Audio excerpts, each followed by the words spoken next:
Tonight on CTV News, we take a look at the annual Cans Around the Oval food drive. Then we talk about a new minor coming to campus and highlight the famous cannon at CSU football games. All this and more on CTV News starting now. Good evening, CSU and Fort Collins. Thanks for tuning in to CTV News. I'm Brynn Carman. And I'm Alexandria Clough.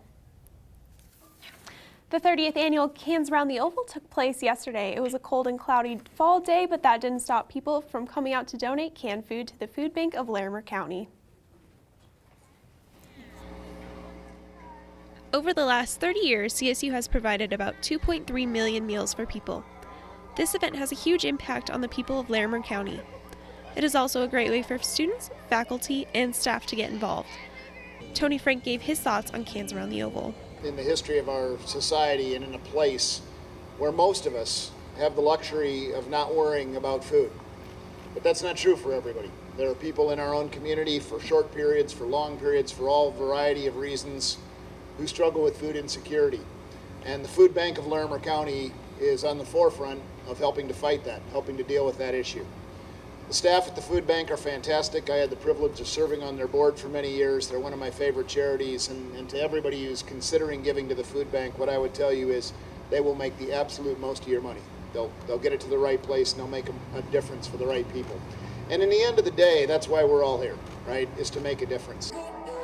Lopez Elementary School came out to the CSU Oval to help line the oval with cans. This was fun for students to come out with their friends, but also taught them the importance of this event. To for people that are fighting for hunger. Countless volunteers came out to help load trucks, pack boxes with food, and collect food from the community. I was here at like 8 in the morning just setting up all these boxes and helping everything out, and now I'm back for round 2 and we're going to be collecting cans and just having a good time. All the donations are going to benefit the food bank for Larimer County as they provide meals and food for Fort Collins community members. Cans Around the Oval was a success, and it is set to take place again next year. If you did not have a chance to make it out there yesterday and want to donate, you can visit www.foodbanklarimer.org. A new American Sign Language minor is in the process of being developed at CSU. Currently, the Department of Language, Literatures, and Cultures offers 4 courses in ASL. However, students are unable to receive minor or major in the subject. The idea came from 2 local students who wrote a feasibility report on adding an ALS minor at CSU. These 2 students found that there was a lot of student interest in the option. Due to this increasing student interest, the department is adding 2 new ASL classes in the fall of 2017 and will continue to develop the program into a minor. The minor will not be available until a couple of years down the road. However, until then, students interested in learning ASL are able to take the current courses and join the Colorado State Sign Club. This Wednesday evening, the Associated Students of Colorado State University hosted an issue-based debate between conservative and progressive CSU students. The debate took place in the North Ballroom of the Laurie Student Center at 4 in the afternoon and was live streamed on the ASCSU Facebook page. Each side had 2 representatives. Tyler Surrey and PJ Seal served as the progressive voice, which Joel Crank and Juan Caro represented the conservatives. Prior to the debate, the 4 participants were given a list of questions by the debate moderators and ASCSU directors, Josh Williams and Pranaya Saith.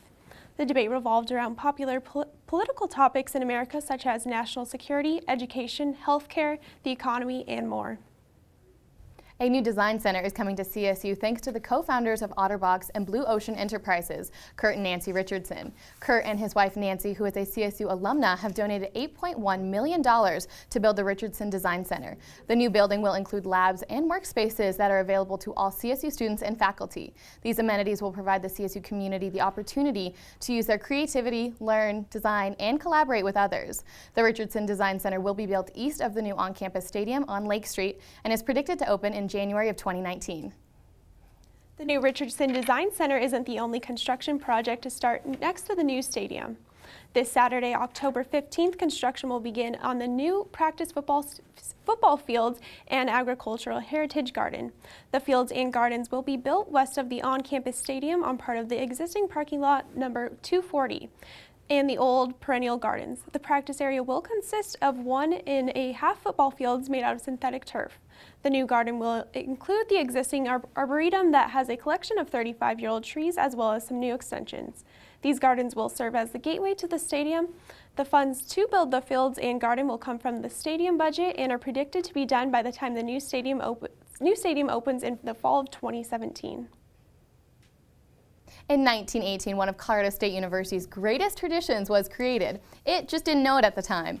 Fast forward 32 years and the classic CSU Cannon was given to the school and quickly became a significant part of the university's culture and something that is still going strong to this day.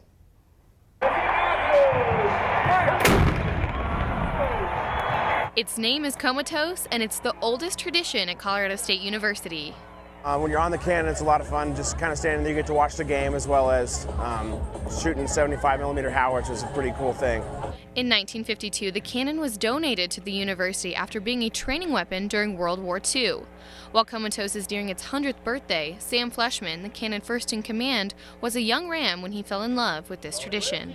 Ever since the first game, when I first saw this fire, I was like, that's what I want to do. Sure enough, 3 years later, Fleshman was not only a part of the cannon crew, but leading it. He says the experience has been a dream come true. I just think it's cool being able to fire a cannon. It's something that no one else can do. And being up here next to all the fans, you really become the face of ROTC, and you get to meet all these different people. It's just a fun overall experience. An experience and ritual that comes with a price. Fleshman says each round costs $35, which can add up depending on how many times CSU scores, leading Comatose to fire. He says the Army covers most of the rounds, and the university covers the rest. They're not cheap, but the university is willing to pay for it, and we thank them for that because it allows us to keep this tradition going, and the fans love it. Fleshman isn't the only one who makes this iconic tradition happen. He has a second-in-command, a cannoneer, and a team of usually 7 cadets that rotate between security, preparing and cleaning the cannon, as well as what he thinks is the most important part of being on the cannon crew, interacting with the fans, alumni, and veterans. You get to meet a lot of people when you're standing on security and just get to talk to a lot of cool people, typically a lot of veterans, which is really awesome. Good to see people and how they support the military. Ray Kepler has dreams of joining the armed forces one day, but for now, this young fan is fascinated by learning everything he can about the CSU ROTC and grateful for those who serve in the U.S. military. Thank you those who now serve my country. Fans like Kepler are hard to come by, and that is why the Cannon crew appreciate him and all the other Ram fans that honor the CSU ROTC and Comatose's legacy.